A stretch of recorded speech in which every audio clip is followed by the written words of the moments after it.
نحمدہ ونصلی علی رسولہ الکریم اما بعد۔ پارہ نمبر 15 سورہ بنی اسرائیل آیت نمبر 26۔ اعوذ باللہ من الشیطان الرجیم بسم اللہ الرحمن الرحیم وآت ذا القربى حقه والمسکین وابن السبیل ولا تبذر تبذیرا۔ صدق اللہ العظیم۔ گزشتہ اسباق میں طالب دنیا اور طالب آخرت دو جماعتوں کا تذکرہ ہوا۔ پھر ان میں جو طالب آخرت ہے ان کے لیے اللہ تعالیٰ نے کچھ اصول بیان فرمائے۔ دنیا میں زندگی گزارنے کے لیے کچھ اصول، اگر ان اصولوں کے مطابق زندگی گزاریں گے تو آخرت کے طالب شمار ہوں گے اور سارا اجر و ثواب آخرت میں ملے گا، اور آخرت میں اللہ تعالیٰ بہترین جزا بھی عطا فرمائیں گے۔ ان میں سے دو اصول کل کے سبق میں گزر چکے۔ پہلا اصول یہ تھا کہ اللہ کی عبادت کرو۔ دوسرا اصول یہ تھا والدین کے ساتھ حسن سلوک کرو۔ تیسرا اصول آج کے سبق میں بیان ہو رہا ہے وآت ذا القربى، وآتی اور دے دو، ذا القربى رشتہ داروں کو، حقہ ان کا حق۔ حقوق العباد میں سب سے پہلے کل والدین کے حق کا تذکرہ کیا گیا۔ والدین کے بعد باقی جتنے بھی اقارب، رشتہ دار، ان کے بارے میں یہاں رشتہ داروں سے مراد خونی رشتہ دار، قرابت دار، ان کے بارے میں فرما دیا کہ ان کا حق ادا کرو۔ حقوق میں مالی حقوق بھی ہیں، اگر ان کو مال کی ضرورت پڑتی ہے تو مال ادا کیا جائے، مال کے ذریعے ان کا حق پورا کیا جائے۔ اگر کسی موقع پر ان کو مال کے علاوہ کسی اور قسم کی مدد کی ضرورت پڑتی ہے تو اس لحاظ سے ان کو مدد کی جائے۔ غرض یہ کہ کسی طریقے سے بھی اگر رشتہ داروں کو ضرورت پڑ جاتی ہے تو وآت ذا القربى حقہ، رشتہ داروں کو ان کا حق ادا کرو۔ حضرت امام اعظم ابو حنیفہ رحمہ اللہ تعالی ارشاد فرماتے ہیں کہ اگر رشتہ داروں میں، خالاؤں میں یا اسی طرح ماموں لوگوں میں، چچاؤں میں، پھپھوں میں، کوئی بھی قریبی رشتہ داروں میں اگر کوئی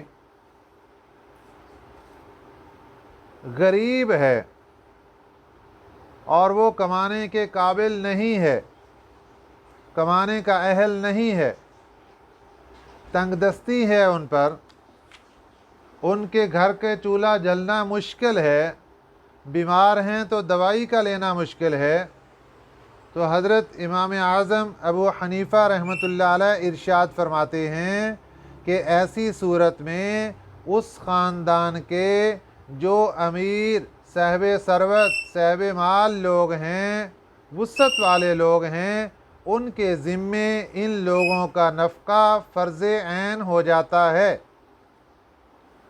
فرض عین ہے، فرض کفایہ نہیں، فرض عین ہے کہ یہ ان کی مدد کریں۔ قرآن پاک نے جہاں پر اصول اور ضابطے معاشرت کے حوالے سے بیان فرمائے، وہاں پہ یہ اسپیشل اس بات کا ذکر فرمایا کہ وآت ذا القربى حقہ، رشتہ داروں کو ان کا حق ادا کرو۔ حق نفلی بھی ہو سکتا ہے اور فرضی بھی ہو سکتا ہے۔ نفلی میں تو کچھ گنجائش ہو سکتی ہے، لیکن جب فرض کے درجے میں آ جائے تو اس میں کسی قسم کی کوئی گنجائش نہیں ہے۔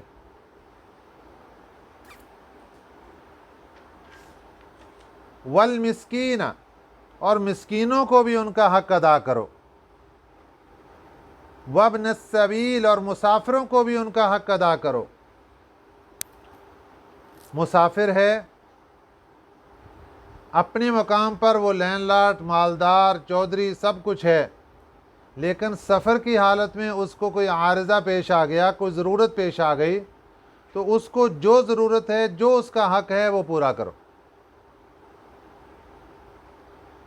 یہ ایک اصول اللہ تعالیٰ نے بیان فرما دیا کہ حقوق ادا کرو، رشتہ داروں کے بھی کرو، مسکینوں کے بھی کرو، مسافروں کے بھی کرو۔ چوتھا اصول، وَلَا تُبَذِّرْ تَبْذِيرًا، وَلَا تُبَذِّرْ، اور نہ اڑاؤ مال کو، تبذیرا، بے موقع۔ مراد اس سے فضول خرچی ہے، بے موقع مال کو مت اڑاؤ۔ قرآن پاک نے فضول خرچی کے لیے 2 لفظ ذکر فرمائے ہیں۔ یہاں پر ارشاد فرمایا ہے کہ وَلَا تُبَذِّرْ تَبْذِيرًا، تبذیر مت کرو، اور دوسرے مقام پر قرآن پاک نے ارشاد فرمایا ہے وَلَا تُسْرِفُوا، اسراف مت کرو۔ مفسرین اکرام فرماتے ہیں کہ یہ دونوں معنی، یہ دونوں الفاظ ہم معنی ہیں، دونوں ہی ایک دوسرے کی جگہ پر استعمال ہوتے ہیں، مطلب ایک ہے۔ جبکہ دوسرا قول مفسرین کا یہ ہے کہ دونوں کے معنی الگ الگ ہیں۔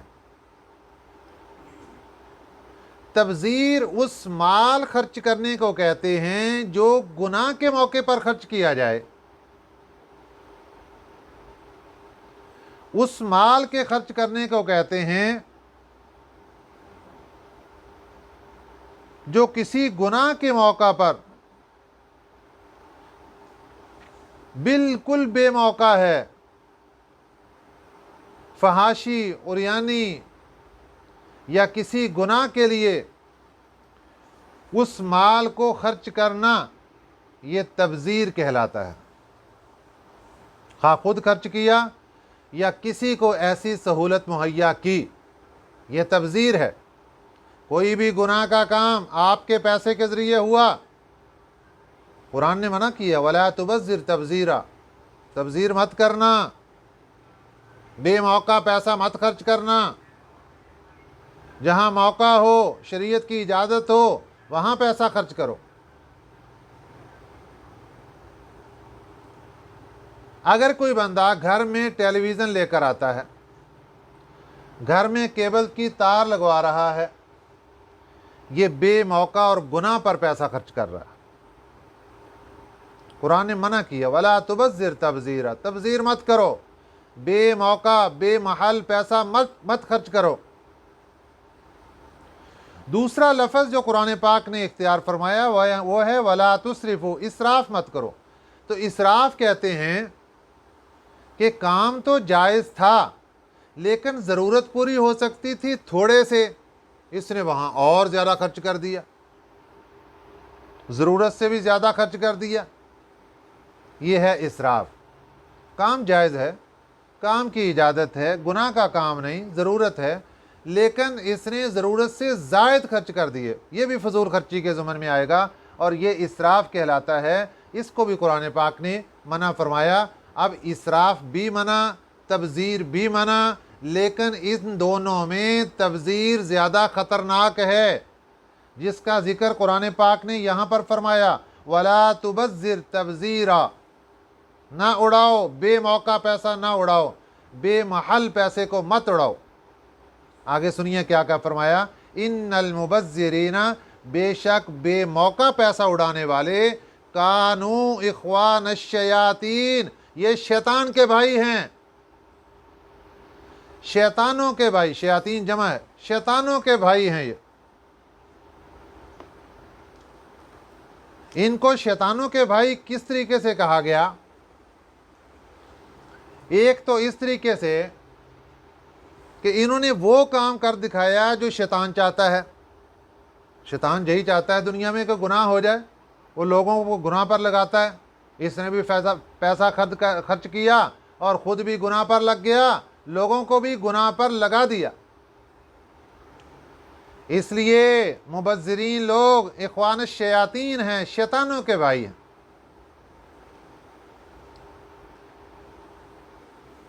اگر اللہ میاں یوں کہتے کہ یہ شیطان کے دوست ہیں، شیطانی کام کرنے والے، یہ جملہ کم تھا یہ بھی بہت بڑا، لیکن اللہ نے رشتہ جوڑ دیا کہ یہ جو کرتوت کر رہے ہو، تبذیر کر رہے ہو، مبذرین لوگ سنو، تم اخوان الشیاطین ہو، شیاطینوں کے بھائی ہو تم.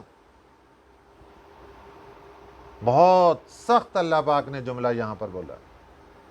کس لیے؟ تاکہ لوگوں کو سمجھ آ جائے کہ تبذیر کتنا خطرناک معاملہ ہے. نمبر 2، ان کو شیطانوں کے بھائی اس لیے کہا گیا کہ کل قیامت کے دن جب شیطان کو جکڑ کر جہنم کی آگ میں پھینکا جائے گا تو ان لوگوں کو بھی گناہوں کے عوض پکڑ کے باندھ کے شیطان کے ساتھ ہی جہنم میں پھینک دیا جائے گا.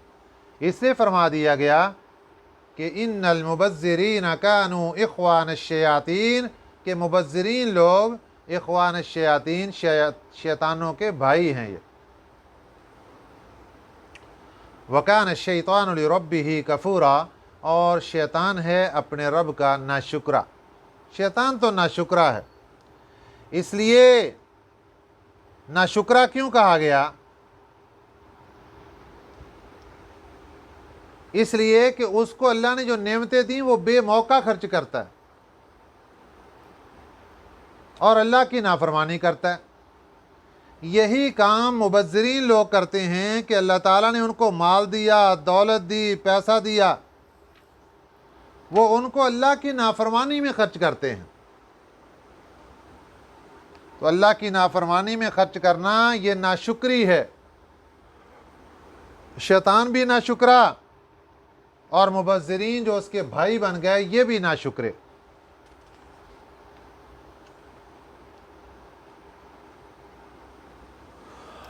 وَإِمَّا تُعْرِضَنَّ عَنْهُمُ ابْتِغَاءَ رَحْمَةٍ مِّن رَّبِّكَ.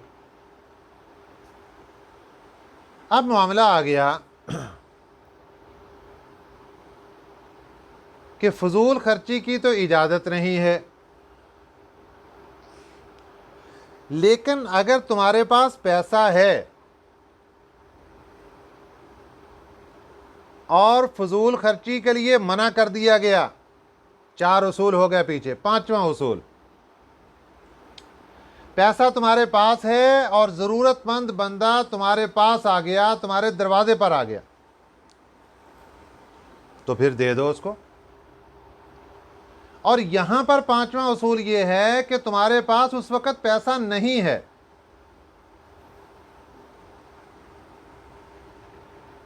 تو پھر اپنے آپ کو مشقت میں مت ڈالو. پھر تم کوئی مناسب بات اس کو کہہ دو جس سے اس کی دل شکنی بھی نہ ہو اور وہ ایک آس اور امید کے ساتھ واپس لوٹ جائے. ہوتا ہے بعض اوقات سائل آتا ہے لیکن آدمی کے پاس دینے کے لیے نہیں ہوتا، تو شریعت نے یہاں پر اصول یہ بیان فرما دیا کہ ایسے موقع پر تمہارے لیے یہ حکم ہے کہ تم ایسی بات اس کے سامنے کرو کہ جس سے اس کی دل شکنی نہ ہو. اصل یہ واقعہ پیش آیا، نبی پاک صلی اللہ علیہ وسلم کے پاس ایک مرتبہ ایک سائل آ گیا کہ مجھے آپ اپنا ایک کرتا عنایت فرما دیں، اپنی قمیض عنایت فرما دیں. کچھ سائل ایسے آتے ہیں جو کہ ڈیمانڈ کرتے ہیں منہ مانگی، ہمیں فلاں چیز دی جائے. اب نبی پاک صلی اللہ علیہ وسلم کے پاس اس وقت کوئی قمیض نہیں تھی سوائے اس قمیض اور کرتے کے جو آپ نے پہن رکھا تھا. تو آپ صلی اللہ علیہ وسلم نے اس کو فرمایا کہ پھر کسی وقت آ جانا، میرے پاس آئے گا قمیض تو میں پھر آپ کو دے دوں گا، ابھی میرے پاس یہی ہے جو میں نے پہنا ہوا ہے۔ اس وقت چلا گیا، تھوڑی دیر کے بعد پھر آ گیا اور آ کے کہنے لگا جو آپ نے پہنا یہی دے دو۔ میرے آقا صلی اللہ علیہ وسلم نے اپنا قمیض مبارک اتار کر اس سائل کو دے دیا۔ تھوڑی دیر کے بعد حضرت بلال رضی اللہ تعالیٰ عنہ تشریف لائے اور نماز کے لیے اطلاع دی کہ حضور نماز کا وقت ہو گیا ہے۔ میرے آقا صلی اللہ علیہ وسلم نماز کے لیے باہر تشریف نہیں لائے۔ وجہ کیا تھی؟ آپ کے پاس ایک ہی کرتا تھا اور وہ آپ نے ہدیہ کر دیا، دے دیا سائل کو، اور ادھر سے پریشانی لاحق ہو رہی ہے۔ تو اللہ تعالیٰ نے اس موقع پر قرآن پاک کا یہ حکم نازل فرما دیا، وَإِمَّا تُعْرِضَنَّ، اور اگر تو کبھی اعراض کرے، تو اعرضن کا معنی اعراض کرے، یعنی تیرے پاس پیسہ نہیں ہے، عنہم، ان سے یعنی مانگنے والوں سے، سائل سے، ابتغاء رحمت من ربک، ابتغاء کا معنی انتظار کرتے ہوئے، رحمت من ربک، اپنے رب کی رحمت کا، اپنے رب کی رحمت کا انتظار ہے کہ یار ابھی تو نہیں ہے، شام تک، سویر تک، 2 دن میں، 4 دن میں آ جائے گا پیسے، تو ترجوہا، جس کی تجھے امید تھی، اپنے رب کی رحمت کی انتظار ہے، جس کی تجھے امید لگی ہوئی ہے، فَقُلْ لَهُمْ، کہہ دو ان کو، قَوْلًا مَيْسُورًا، مناسب بات، نرمی والی بات ان کو کہو۔ اب یہ درجہ ہے امت کا کہ آپ مناسب بات کہہ دیں اور اپنے اوپر بوجھ نہ ڈالیں، اس طریقے سے معاملہ نہ کریں کہ جس سے پھر آپ محتاج ہو جائیں اور آپ پریشان ہو کر بیٹھ جائیں۔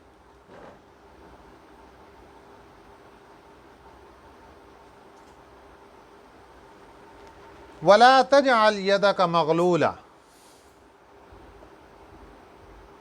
اور نہ رکھو یدہ کا اپنے ہاتھ، مغلولتاً، باندھے ہوئے، اِلیٰ عنقک، اپنی گردن پر۔ مراد اس سے بخل ہے، بخل کی اجازت نہیں ہے، یہ اگلا اصول، بخل کی اجازت نہیں ہے۔ وَلَا تَجْعَلْ يَدَكَ، نہ رکھو اپنے ہاتھ، مغلولتاً، بندھے ہوئے، اِلیٰ عنقک، اپنی گردن پر۔ جیسے انسان اپنی گردن پر اپنے ہاتھ رکھ لے اور پھر جیب میں آنے کا کیا سوال ہوگا ان کا، تو ایسے ہی فرمایا کہ اپنی گردن پر اپنے ہاتھ مت باندھ لو، کہ بخل اختیار کر لو، کیونکہ بخل اللہ کو پسند نہیں ہے۔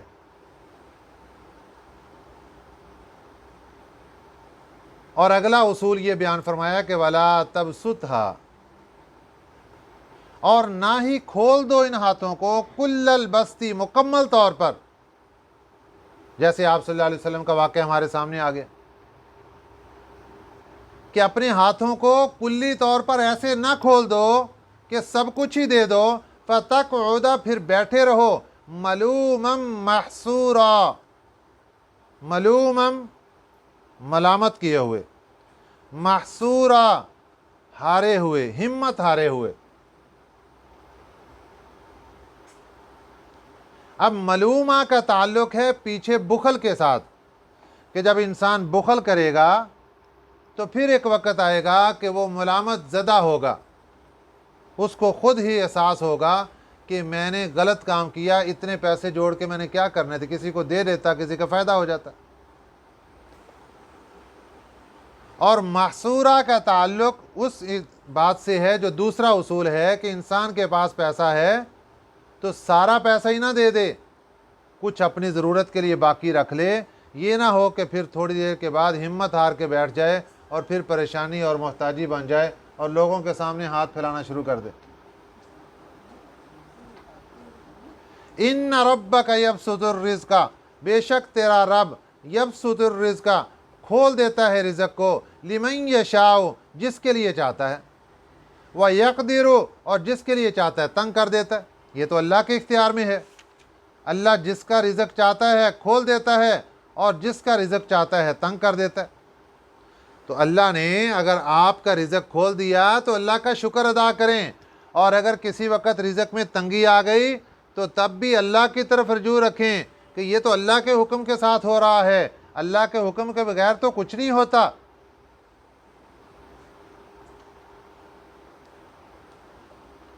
جب انسان اپنی رضامندی اللہ کی رضامندی پر فنا کر دے گا پھر انسان کامیاب ہو جائے گا اور دنیا کی کوئی پریشانی اس کو نہیں ہوگی۔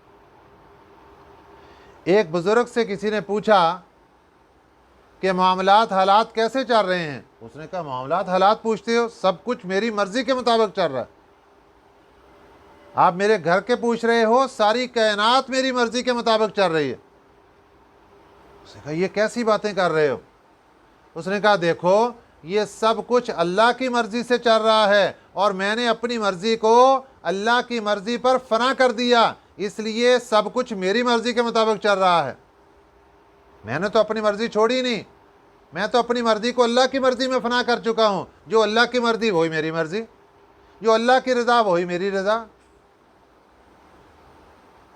تو جب انسان چھوٹی سی چھوٹی تکلیف، بڑی سے بڑی تکلیف، ہر موقع پر یہ سوچے گا کہ اللہ کی رضا اس میں ہے، تو انسان جب اللہ کی رضا کو سوچے گا کہ میرا مالک تو مجھ سے راضی ہے، کیا ہوا چھوٹی سی تکلیف آ گئی تو انسان کے یہ سوچنے سے اس کی ساری تکلیف کا مداوا اللہ کی مدد بن جائے گی۔ ان اللہ مع الصابرین، اللہ کی ذات صبر کرنے والوں کے ساتھ ہے۔ انہ کان بعبادہ خبیرا بصیرا، اللہ نے بتایا جن کو ہم نے دے دیا وہ بھی سن لیں، جن کا ہاتھ تنگ کر دیا وہ بھی سن لیں۔ انہ کان بعبادہ، بے شک وہ اللہ اپنے بندوں کو خبیرا، اپنے بندوں کے بارے میں خبر بھی رکھنے والا ہے، بصیرا، دیکھنے والا بھی ہے۔ اللہ کو سب معلوم ہے جن کو دیا ہے وہ کیا کر رہے ہیں، اس پیسے کو کہاں کہاں خرچ کر رہے ہیں، اللہ نے جو اصول اور ضابطے دیے وہاں دے رہے ہیں یا نہیں دے رہے، اور جن کو نہیں دیا وہ زبان سے کیا بول رہے ہیں، لوگوں کے سامنے کیا شکوے کر رہے ہیں۔ شکوے کرنے سے غربت ختم نہیں ہوگی، شکوے کرنے سے تنگ دستیاں ختم نہیں ہوں گی، زبان کو روکنا ہوگا، اللہ کی مرضی کے مطابق آنا ہوگا۔ جب اللہ کی ذات کی طرف رجوع کریں گے، اللہ کی مرضی پر اپنی مرضی کو فنا کریں گے، پھر اللہ اپنی رحمت کے دروازے کھولیں گے، پھر اللہ رزق کے اندر وسعت عطا فرما دیں گے، اور انشاءاللہ بگڑے ہوئے سارے کام اللہ آسان فرما دیں گے۔ اللہ تعالی ہمیں صحیح سمجھ نصیب فرمائے، آمین۔ وما علینا الا البلاغ المبین۔ اللہ